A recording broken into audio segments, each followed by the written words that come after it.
Good morning, good afternoon, good evening to everybody. Hopefully this will be an interesting session for you. We're going to talk today with subject matter experts Rod Trent and Nathan Gao on integrating on-prem security information into Microsoft Sentinel. So guys, thank you all for joining. I think this is going to be some great information for folks out there at SCOM-a-thon. Hope everybody's had a great event so far and really look forward to getting your feedback on your thoughts on this and maybe even some interested parties in actually kicking the tires on this. So let me start, quick round of introductions. Nathan, you're listed first. You want to go ahead and start, man? Sure. So my name is Nathan Gao. I think most of you have known me for the work I've done with the security monitoring solution for SCOM. I'm a senior technical specialist. I've been at Microsoft now for about 7.5 years, and known for the blog I have at nathangao.wordpress.com as well. So that's pretty much it. Excellent. Rod Trent, how about yourself, man? Yeah, absolutely. Love to introduce myself. Not that I have an ego or anything, but just, Anyway, I am a cloud security advocate at Microsoft. That sounds like a weird title.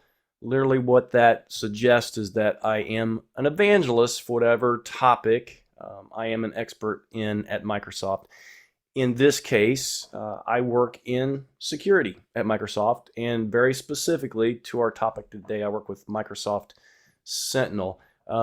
This session, this topic today is really one of those that's kind of near and dear to me as well.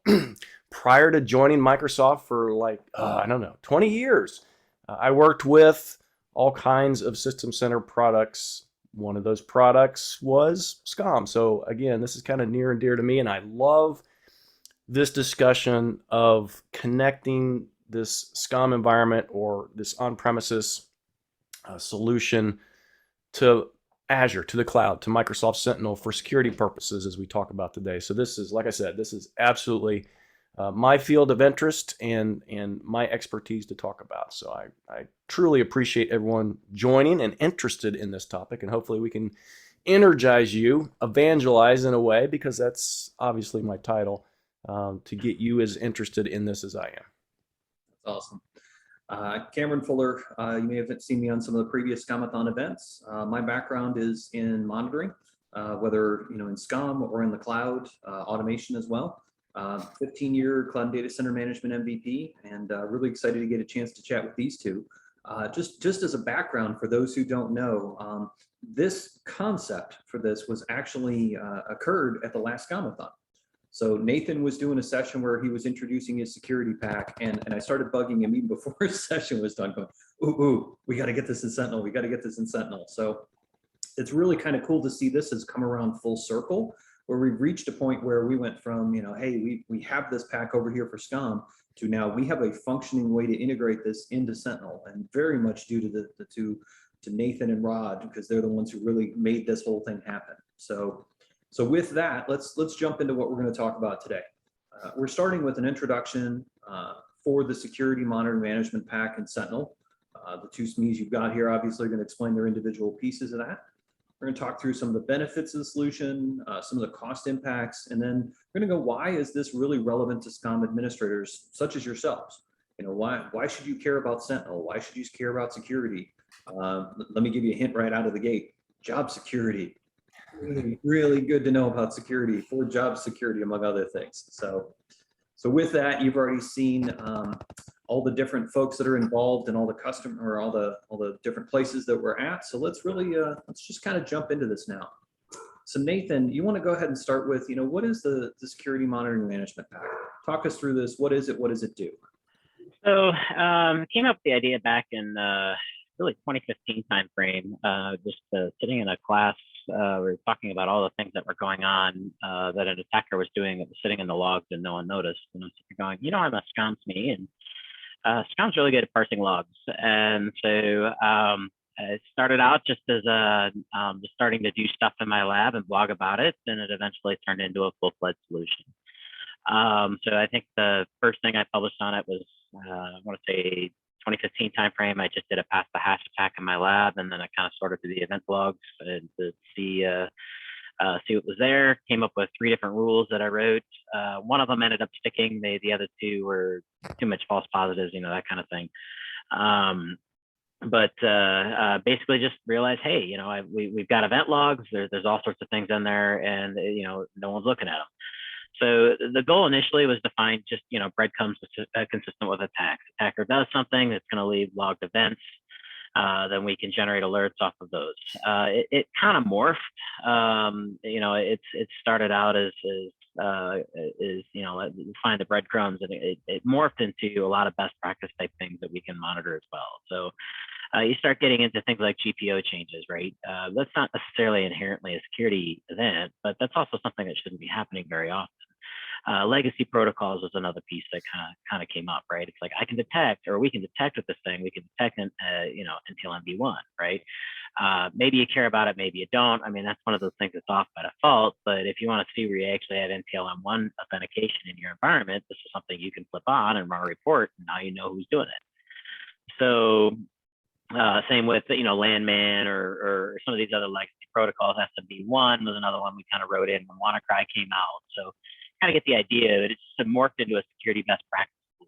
So ultimately, the idea was to give the security folks a little bit more of a view to what's actually going on the operational side of things, as well as give your SOC analyst or whatnot another perspective of what may be going on in the environment. So that's it in a nutshell. Anything else you wanted to add there? Or, Well, out of curiosity, are there customers out there running this management pack in SCOM? I mean, is this something that's frequently deployed out there? Yeah, it is. I don't know how many customers are using it. I mean, I was tracking downloads for a while, and it was over 1,000 at one point. So it's like it's a decently used product. Obviously, Squared Up and Cookdown included it in their community catalog, which I can't track those downloads, so it was being used through that. I know it's being used enough because there was a bug with SCOM 2019 UR3 that with this management pack, it basically when UR3 came out, it broke SCOM if you had this management pack, they ended up having to roll that back with a hot fix. But it was obviously in use enough where Microsoft engineering had to get on it and redo the changes or undo the changes effectively for what they did. So I couldn't tell you exactly how many customers use it. I'm pretty sure it's a 4-figure number, but so a decent number of customers. But yeah. So for our SCOM admins out there, so this is tip number 1 out of this one today is if you're not using this pack, you may want to take a look, kick the tires on it, see what you think about it in SCOM or potentially even in Sentinel, which we'll get to here in a second. So Rod, talk to us about what is Microsoft Sentinel, which for those who don't know it already, Azure Sentinel was the name of it before, but they kind of shifted focus. So would you give us just the brief on that as well for anybody who knew the old name, Rod? Yeah, sure. Right. Any customer that has used Microsoft products for any length of time or familiar with how Microsoft does things for one reason or another, there's always some idea behind whatever that thing was. Mostly it just boils down to marketing. We rebrand our products periodically, right? So late last year, we went through this whole rebranding cycle where all of our products that had the name Azure in front of it, we renamed it and inserted the name Microsoft instead. A very valid reason for doing so was because all of our products, those devices, those services, those applications that are developed within Azure, they're actually not just Azure centric. When you think about our security platforms, at Microsoft, we want to help secure all of our customers. It would be an absolutely amazing world if all of our customers literally only used our products, right? We feel like that's super awesome. But at the same time, that's never going to be the case. There's so many legacy systems. There's so many different devices and different device types, all the way from switches on the network to the devices that people use to the services and applications that are required to run the business, even from a compliance standpoint. That's never going to happen. There's never going to be a customer or an organization that runs Microsoft products 100%, right? We're not going to fill every single gap. So those products that we renamed Azure to Microsoft instead of making them Azure centric. It's supposed to help customers realize that the things that we have, for example, what we're talking about today, Microsoft Sentinel, it's not just an Azure product. It's built in and centralized within Azure. That's how you access it, through the Azure portal.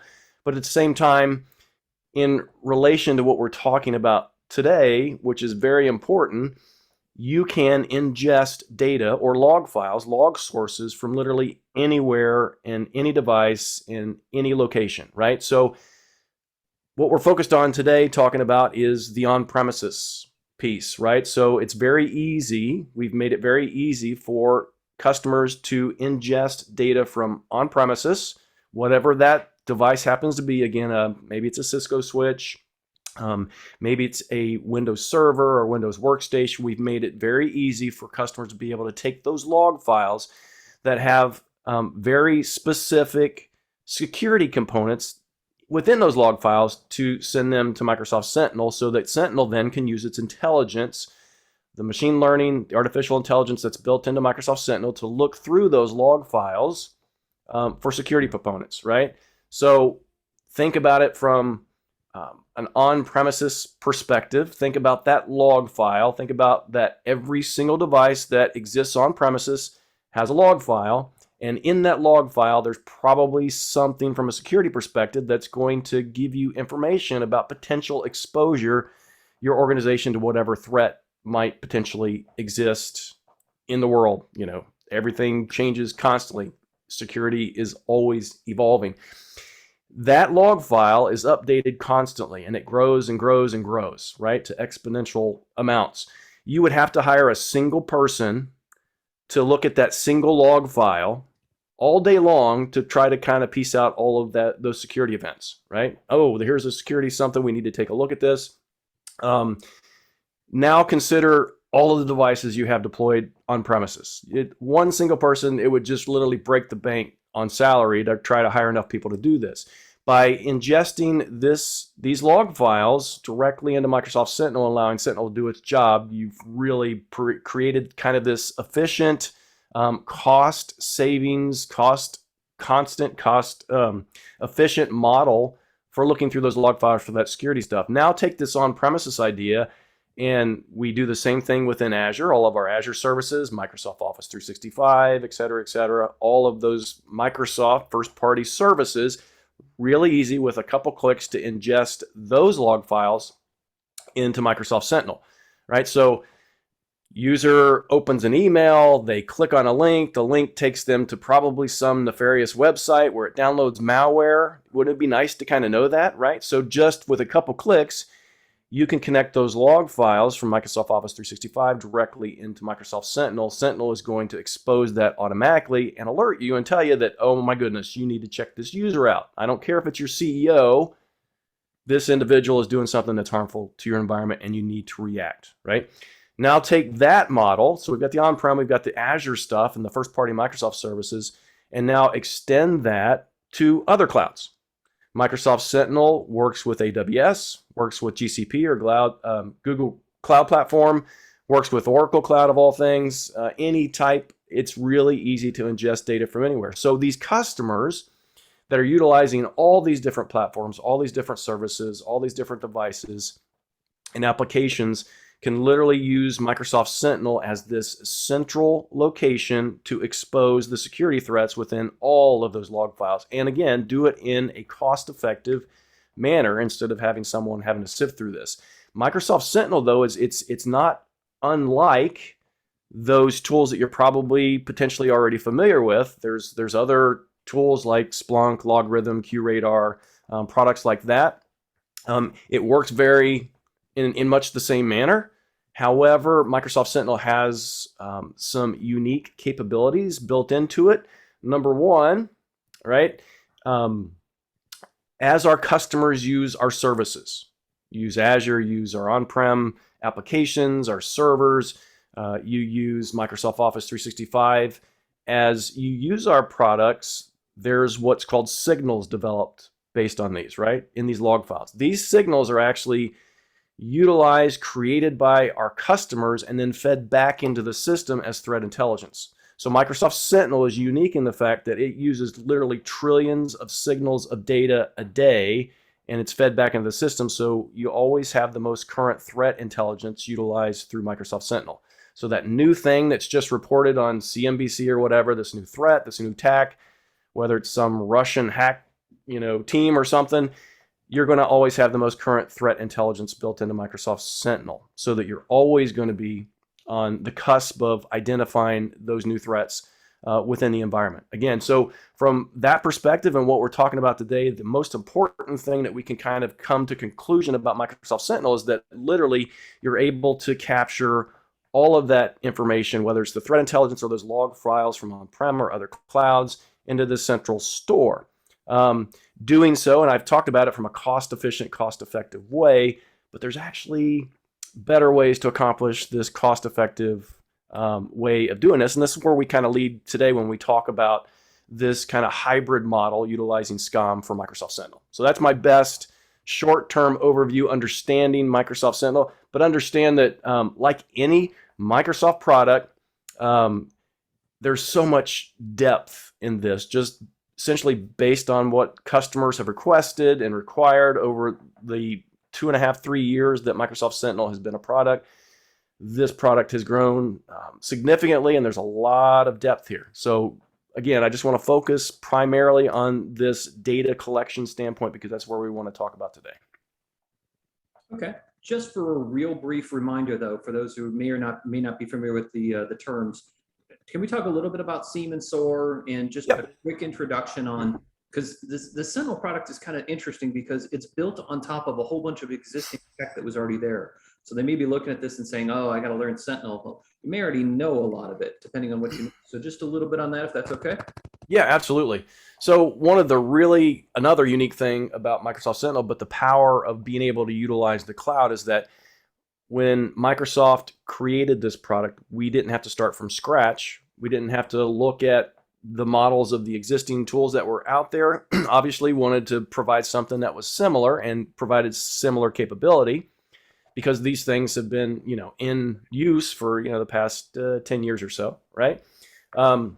But we wanted to be able to utilize what already existed and just really literally build a security platform on top of what exists already. So Microsoft Sentinel is built on things like Azure Monitor, log analytics and log analytics workspaces, logic apps to provide some automation capability, some other things to provide some unique capability for threat hunting. This SIEM and SOAR capability, it's SIEM or SIM, depends on how you pronounce it, however you decide to pronounce it. It's security information and event management system. Literally, again, looking through those log files from an intelligence standpoint to look for security components. Another unique capability of Microsoft Sentinel is this SOAR capability, right? Security, orchestration, automation, and remediation. Literally, it's just being able to automate how to respond to those threats and those alerts that you get from that intelligence that Microsoft Sentinel provides. This, again, is it's not necessarily a unique concept, but it's unique to Microsoft Sentinel in that at Microsoft, we determined day one, this automation capability needed to be included with the tool. If you go and look at other tools similar to Microsoft Sentinel, it's an add-on, it costs extra, and they require even more infrastructure to be able to maintain and manage this stuff. This is built into Microsoft Sentinel, built into the cloud. That SOAR capability is provided by that very successful Logic App service. Very nice. Thank you, Rod. Good stuff. So Nathan, let's talk a little bit about, why does it's kind of a little bit of both of you all on this one. So what's your thoughts? Why does it make sense to add this data to Microsoft Sentinel? Well, I think the first thing to keep in mind is if you're not getting it there now, this provides a very, very quick turnkey solution to get it there.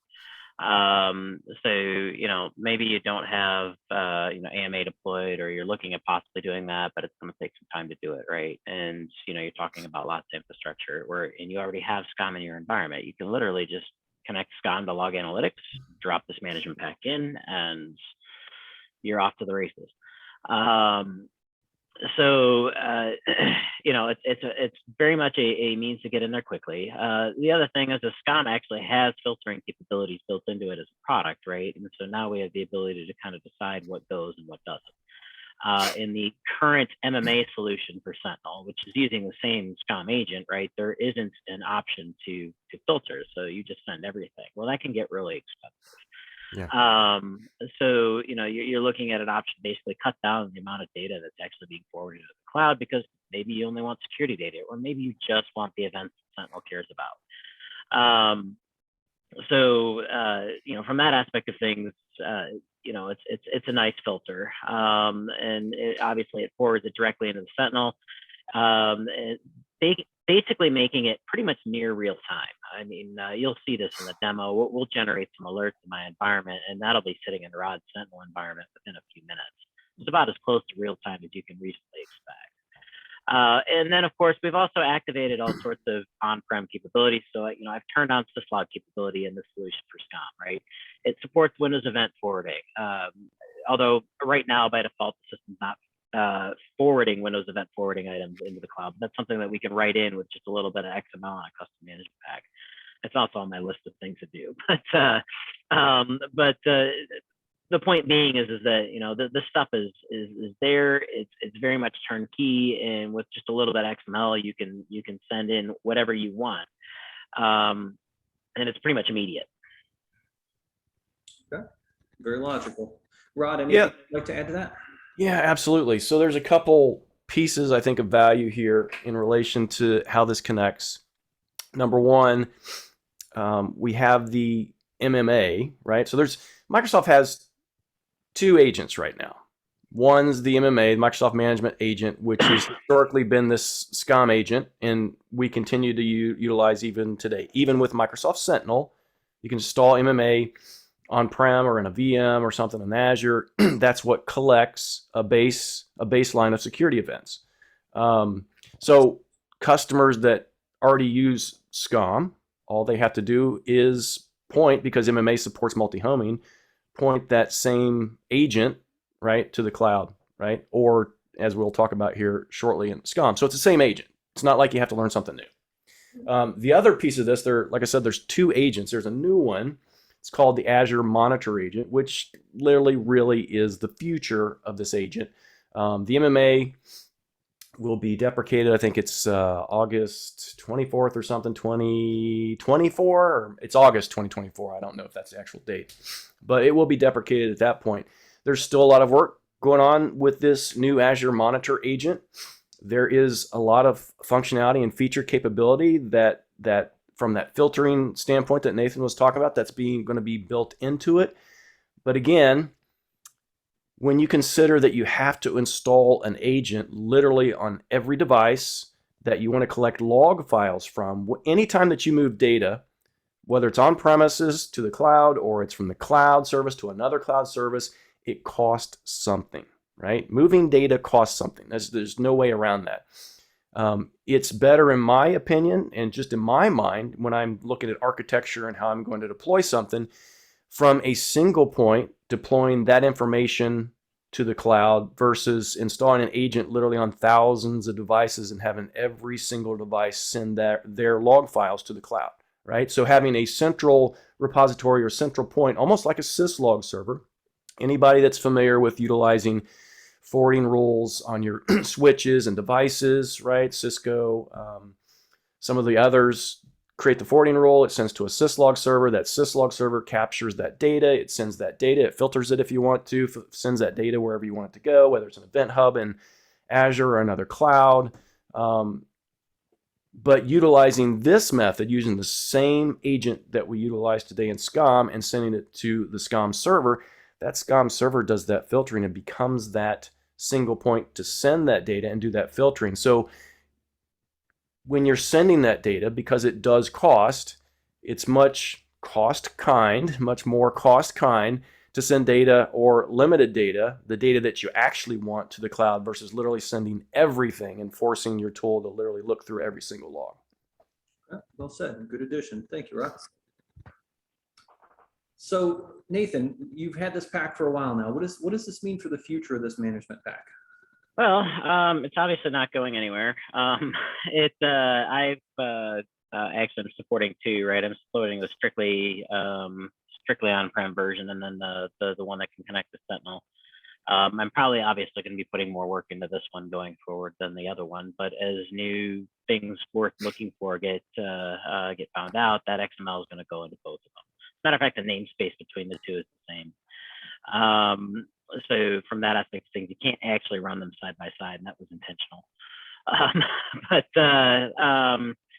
So for the future, you know, we've definitely got some plan changes right now. I mentioned we're collecting the minimal events that Sentinel requires. I'm going to have an option at some point for users to choose between the minimum and the maximum events. It'll be an unsealed management pack that they can just drop in, and it automatically turns on the appropriate functionality the way they go. We have been discussing with the Microsoft product team about potentially getting it supported. That hasn't really gone where I would like it at the moment, but it's not necessarily dead. What I really need is a good account to sponsor it, and I am working on that end, but nothing moves fast apparently. So, and I will continue with the yearly update cadence that I've been doing with this, so it'll continue to be updated. So as things come out that's worth detecting, you know, I'll write the detection, test it, validate that it works, and roughly on a yearly basis I'll publish something new. Very nice. Well, hey, we've been chatting about it for a while. Let me go ahead and stop my screen share here for a bit. Let's go ahead and bump you to presenter. I'm going to go ahead and make you host, Nathan, so you can go ahead and screen share and show us around this puppy. Okay, so I'm gonna share the screen. Okay, take that off the screen. So you should see my background here, and I'm going to pop up my SCOM server. So I'm going to do a couple of quick demonstrations here. I've got, as you can see Rod's environment here in the back. That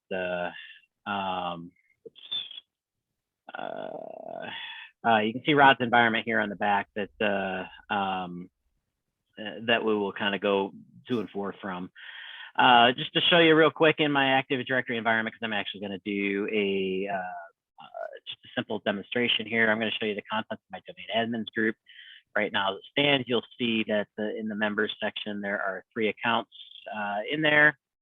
It's myself, one other person, and of course my default lab account that's there. And I'm going to actually do a little pass the hash demonstration and whatnot. You can also see this is just my SCOM environment if you want to take a look at it real quick. Not a lot I've got going on here, but we're going to generate some alerts in here, and then we're going to show you how that translates over. So with that in mind, the first place I'm going to go just to kind of kick this off here is I'm going to test a syslog message. So I'm just going to send a quick syslog message into my SCOM environment just to show you that that works.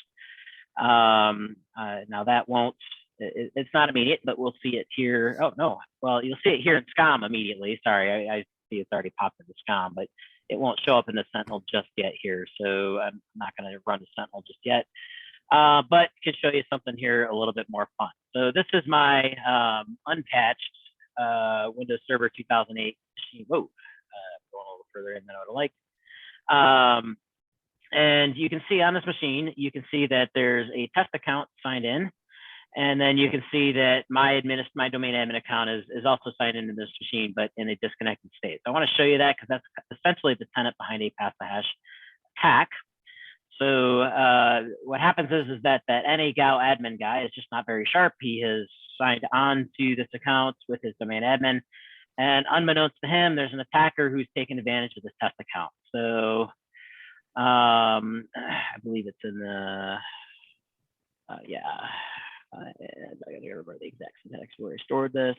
It's an x64. All right, and I'm going to go ahead and launch Mimikatz with this account. All right, so I've so just to show you, this is why you really want to be off of Server 2008. So let me zoom in here so you can kind of see what's going on. So what I basically did was I enumerated all the logon passwords running in memory on this account, and you can also see, you know, you can see the actual password, the hash of the password, the name of the machine. We're going to scroll up in here to a specific user. We're going to go find my domain admin account that's actually running in memory. So let me just scroll up and show you. This is something that the bad guy can do and actually has nice and scripted out, which is what makes it really, really, really dangerous. And the right username, there it is. Okay, so I'll control it and you can kind of see it. So you can see that, because I've actually got NTLM, or I'm sorry, W Digest on, you can actually see my password in clear text, which is really bad. You can see the hash associated with this account, and so on and so forth. And you're going to find out just how easy it is for pass the hash to work. So I'm actually going to grab this right here. Oops, need to grab the whole thing, not have the space. Edit, grab mark. Okay, and now we'll scroll down to the bottom because I needed that hash. And we're going to go do a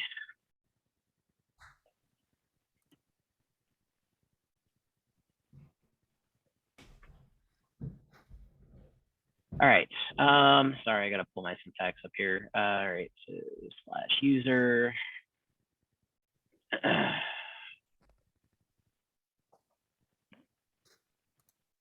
And I'm going to paste that. It didn't grab my hash. All right, let's try that again. Sorry about that. Not sure why it didn't grab my hash, but it didn't grab my hash. Mark and the copy? Yep. Is that what I did wrong? All right. It was marked last time. All right, edit and mark.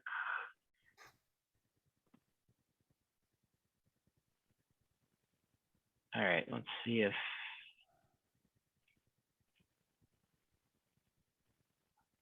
take it this time. No, it did not. This is amazing. You test this out 1,000 times and then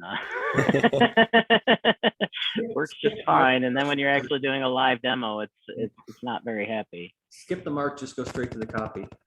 Edit, copy. All right, let's try that again. There it goes. Okay, and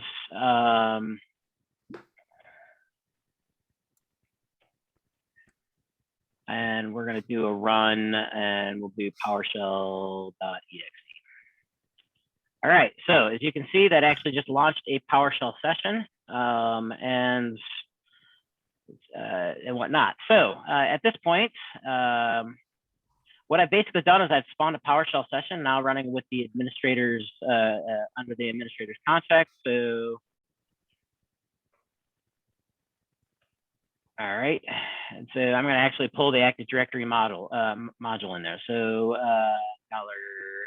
$group equals get dash ed group dash identity domain admins. Whoops, I need a space there, don't I? All right, and just make sure I got it. I did. Okay. So $user equals get dash ad user dash identity test, and make sure that I got it. Yep, I've enumerated that user. All right, so add dash ad group. What was it? Add dash. There we go. Dash identity $group dash members $user, and I have basically just added that test account to the AD group membership. So I'm going to come back here and so let's cancel that and let's go back into my Active Directory. And you can already see SCOM has alerted to say that the domain admin's membership has changed, right? So we'll just refresh this and double click in there. And as you can see now, test user has been added to the domain admins group in just a matter of a couple of simple steps. So in the meantime, SCOM, as you can see, is actually recording and tracking all of this. So it's already caught the domain admins membership changing. I do have one slight thing that is going on here in that since that 2008 box is not necessarily supported by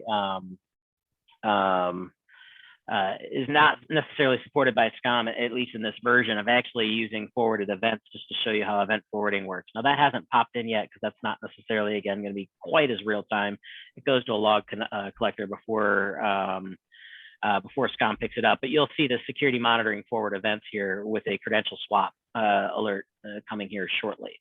But in the meantime, now that we've done this, we can actually switch to Rod's Sentinel environment, and you can kind of see what's going on here. So we should see some of these alerts now. So I'm running the last 24 hours, and we'll do a quick run on that. And as you can see, right there, on-prem security monitoring has generated an alert for the syslog is actually there already. The domain admins hasn't come through. So this is the syslog that we created earlier. The other thing the management pack is doing on the back end, which I can kind of show you this right now here too, is that we're also automatically by default forwarding events into this. So in this case, just because of the size and the number of events, I'm just going to show you 4624s, but we'll go ahead and run this here real quick. And you can see inside of Rod's Sentinel environment here that there will be 4624 events that are coming through here in near real time. It's still large. Okay. As you can see, there's plenty of those coming into coming in from across my lab environment, right? For the 4624s. So I think that pretty much covers it. The domain admins hasn't passed through here just yet. So yeah, that hasn't popped in just yet. But we'll see it probably here in the next, I'd say, a few minutes or so. This will actually pop into, much like the syslog alert, will pop into Rod's environment too.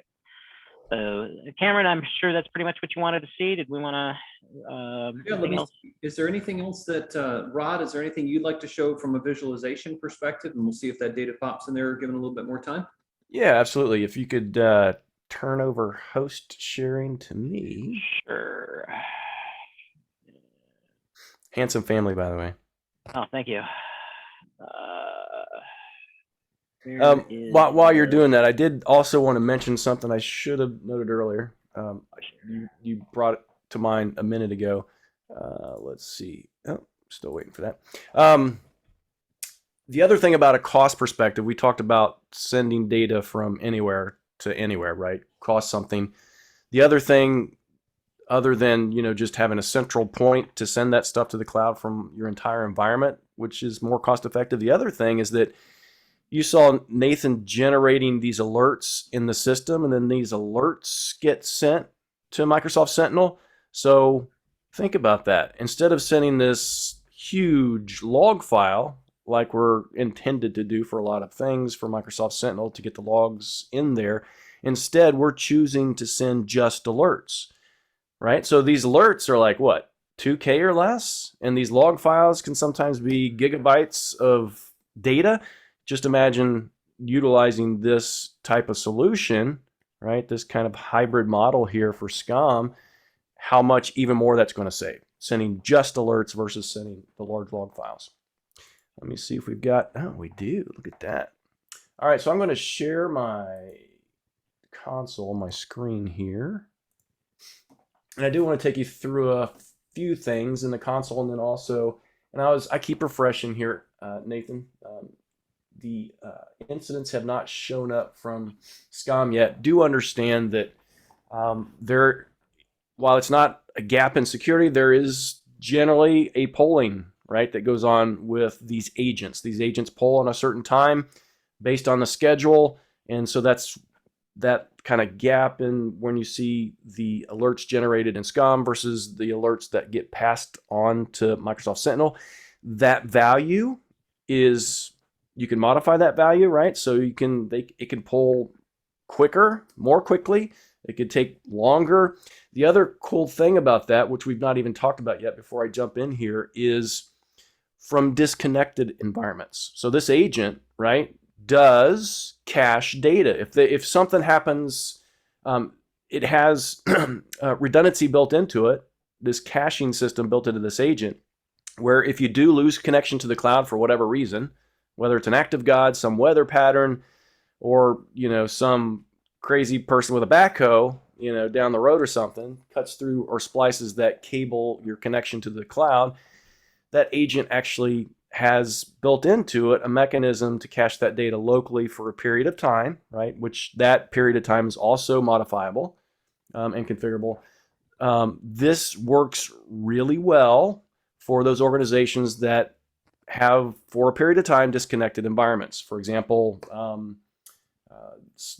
think of someone on a ship or something like that where they're kind of out of range from a really good internet connection, right? And then the next time they come into port and that connection is live again, then that data automatically gets sent. So you're not losing anything from a security perspective. You use SCOM on the ship, then you connect to the cloud, and then Microsoft Sentinel can actually take advantage of that.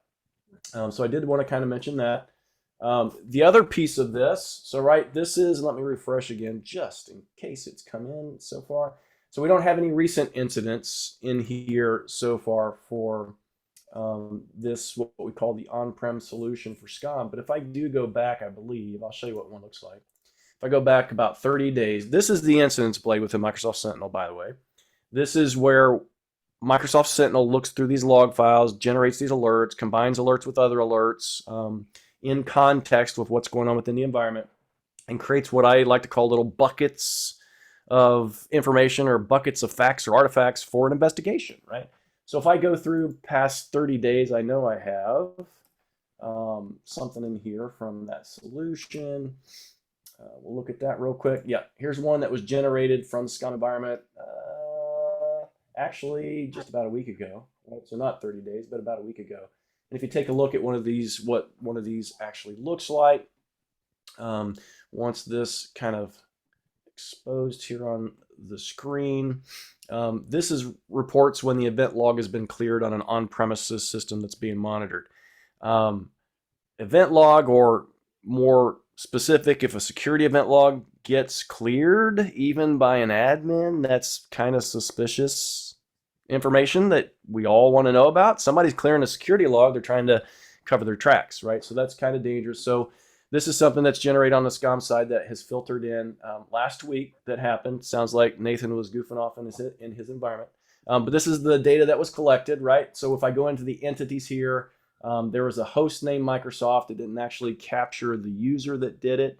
Normally it does. I don't know why it didn't. We'll have to check on that a little bit later. But normally, actually, in this particular case, I think it was Microsoft, because this was hosted in a internal Azure subscription, and they do clear our logs periodically. There you go.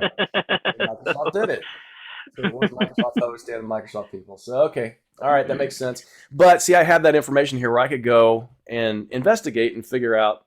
And most likely, part of that investigation would have been knocking on Nathan's door, right, saying, "What the heck's going on?" Anyway, so there's just an example of an incident that was in here. I'm going to go back to 24 hours just so everything kind of refreshes quickly while I show you some other things as part of the console.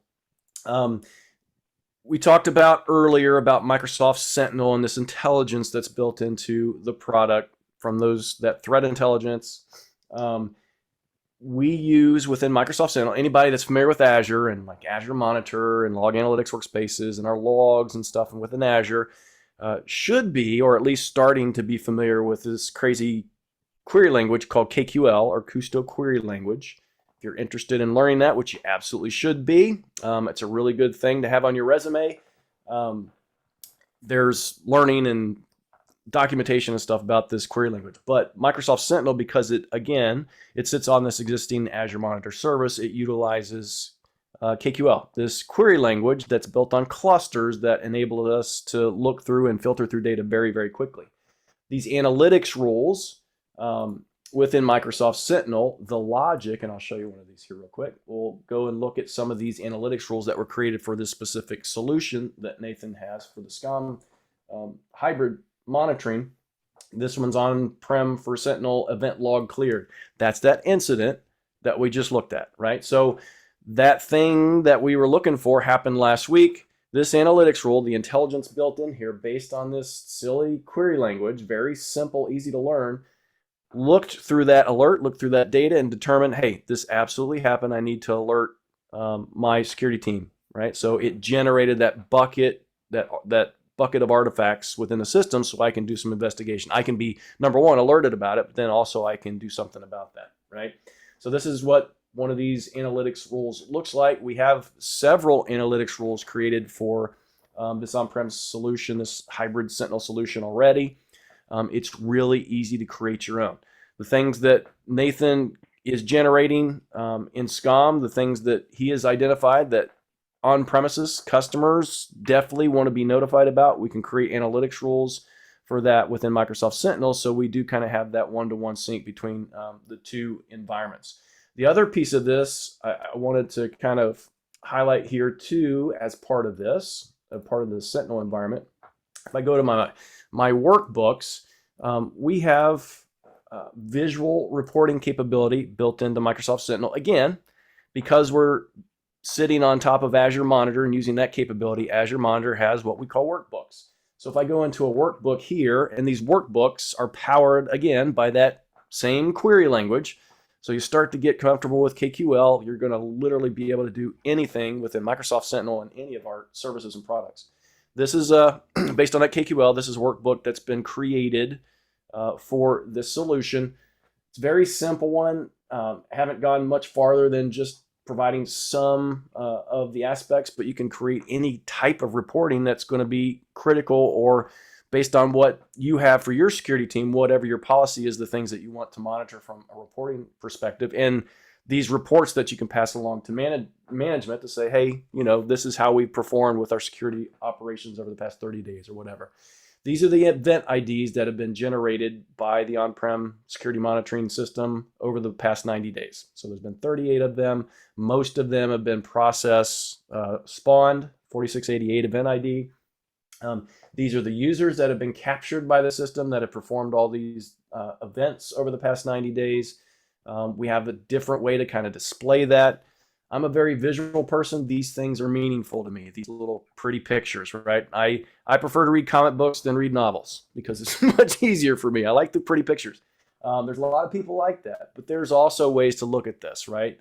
Different ways. So there's kind of the Excel kind of row column perspective. Here's some other things, timeline of when the events were captured, right? So we had we had two events captured on this day. That's important information for me to know about. And there's kind of the timeline for all the way all of those happen, the different times that all of those alerts were generated. And like I said, again, this is kind of preliminary. There's some basic stuff here, but you can get as verbose and as deep level with these reporting tools as you absolutely want to. Those are some of the things that we have created as part of this solution specific to Microsoft Sentinel that literally takes that on-prem, that beauty and intelligence of that on-prem solution and integrates it with Microsoft Sentinel. So again, you have this central location. Another valuable thing about this, just to understand, is because Microsoft Sentinel is this central store for exposure to your entire environment, you're taking all of that stuff from on-prem that SCOM is providing you and sending to Microsoft Sentinel, and now we can actually combine it with all of the other things that we use. AWS, GCP, and Sentinel is actually intelligent enough to go through and look at the things we're being provided by SCOM and tying together an actual picture or storyline of what happened in this investigation. So maybe something happened, one user did something on-prem, they also did something in AWS. They also did something if, whatever device, or maybe it's a personal device that they have that is corporately owned or whatever. It can take all of that and tie it together into a storyline of an event that happened versus just taking an alert from SCOM and investigating that one single thing, right? By tying all of these different environments together, it makes it even more intelligent. It looks at the entire environment versus, again, just these alerts. If you happen to go to, and there's a short link for this, aka.ms/Sentinel hybrid, the word Sentinel hybrid all together, it will take you to this on-prem security monitoring for Sentinel GitHub repository. In this repository, Rod, I hate to interject. We are almost out of time at this point. Oh, so okay. Quick time check, and we'll flip me back over to a couple of slides to wrap up, okay? Okay, sounds good. Yep, so out here in this GitHub repository is everything that we just talked about. The security management pack for SCOM, the connections, how to connect that, and the instructions on how to connect it to Microsoft Sentinel, the analytics roles we looked at, the workbook that we looked at. Everything is out here in this GitHub repository. Good stuff. Good demo, guys. I'd love to keep going on it, but if you would go ahead and bounce it to me for a few minutes. Nathan, we're gonna, while we do the quick switch over here, we want you to talk about the tech gotchas on this. So SCOM and TLS 1.2 once I get hooked up here. Yeah, no problem at all. So when going through this, we did run into just a couple of things. TLS 1.2 does need to be enabled and turned on in your SCOM environment. For those of you who are SCOM people, you've probably already gone through the process of doing that. But if not, you're going to have to do it. Okay. And it's just not enabled out of the box. All right.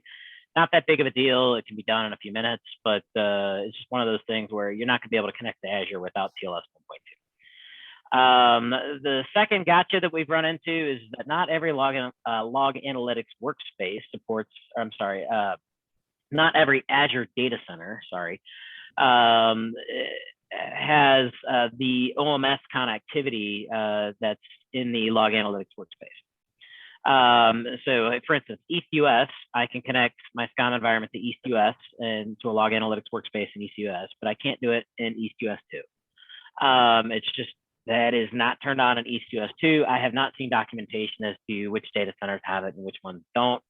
The only thing I've seen is it does seem to be consistent that if there's a second data center in a region, oftentimes it doesn't. That's just been my own personal observation. But I don't know if that's an official Microsoft thing or not. So those are really the two gotchas, and I think they're on the slide that you're pulling up, although I don't see your slide yet, Cameron. So 1 second, quick technical problems, it appears. 1 moment. All right, there we go. So now it was on the slide for about a second or so. Yeah. So we got the but yeah, those are the two gotchas that at least I've run into so far, for what that's worth. That's excellent. So we've kind of gone through these, but just to really point these out really pointedly, and we're looking for customers who are interested, by the way. So if any of y'all are representing a customer, you're like, man, we need this, let us know. We would love to help you get this into your environment and get it up and running. Periodically disconnected environments, we talked about things like ships, companies that need to get your data to the cloud as soon as possible, but don't have the infrastructure, and companies that want to get more control over what goes into Sentinel. Those are primary use cases that we see for it. So to our target audience today, why should a SCOM admin like SCOM Bob care? This is, of course, my Bob Cornelison shout out. Hey, Bob. So this is really good news for SCOM environments. This is new capabilities that's really needed. This will make your SCOM environment more sticky with the security teams. Help them to see the benefit of what you're bringing. It enhances your Sentinel for on-prem and hybrid configuration, simplifies the deployment, and can decrease your cost because, as Rod was talking about, we're sending small amounts of data, those alerts, as opposed to the full event logs. So with that, I'm sure we're going to go into a Q&A session, and we have a series of different resources that are available related to this to give you all the information you could want. So I look forward to a great Q&A session, and I'd like to thank everybody. Thank you to the crew on the SCOMathon, the folks at Squared Up, Cookdown, and the rest for putting this together. We're glad to have been involved. Thanks, everybody. Thank you. Thank you.